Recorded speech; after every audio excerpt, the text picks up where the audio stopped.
Dokter, untuk sinusitis ini dokter, penyebabnya tuh sebenarnya apa sih dok? Apakah alergi atau mungkin pilek yang berpanjangan gitu dok? Biasanya Baik. apa dok? Jadi begini, sinusitis itu, jadi sinus itu sebenarnya dia rongga, tetapi dia punya muara. Pada intinya seperti itu. Nah, itu kita seperti kalau saya menceritakan ke pasien saya itu seperti danau yang besar dengan pintu air yang kecil, seperti itu. Pintu air itu pasti akan membuang air yang terus-menerus. Sinusitis pun sama. Ketika terjadi sinusitis, danau itu, saluran buang dari danaunya tersebut tertutup. Nah, kita harus mencari dulu nih, tertutupnya kenapa? Ada yang karena alergi, bisa karena seluruh selaput lendir yang ada di hidungnya itu membengkak.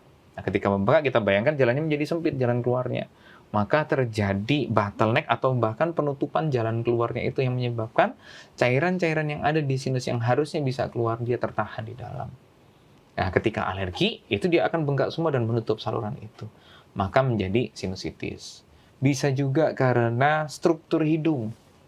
Kita katakan ada beberapa orang yang pernah mengatakan, oh ini sekat hidungnya bengkok seperti itu. Nah, itu juga berpengaruh. Ketika sekat hidung bengkok, maka strukturnya akan semakin menyempit. Ketika strukturnya menyempit, itu terjadi bertahun-tahun berulang kali, maka strukturnya akan gampang menjadi bengkak.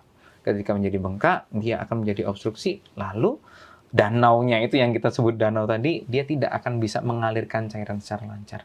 Lalu yang paling sering juga, yang sering terjadi adalah karena infeksi pada gigi. Seperti kita tahu kalau misalnya kita lihat gigi, terutama gigi geraham kita itu akarnya tidak semerta-merta nancep begitu aja, enggak, tetapi dia kadang-kadang punya akar yang menjorok ke arah sinus. Nah, ketika infeksi di gigi itu terjadi, dia membuat lubang dan menjadi fokus infeksi, maka akarnya akan langsung tersambung ke sinus, dapat menyebabkan sinusitis. Biasanya kita sebutkan sinusitis odontogenik. Begitu, jadi banyak sekali faktornya.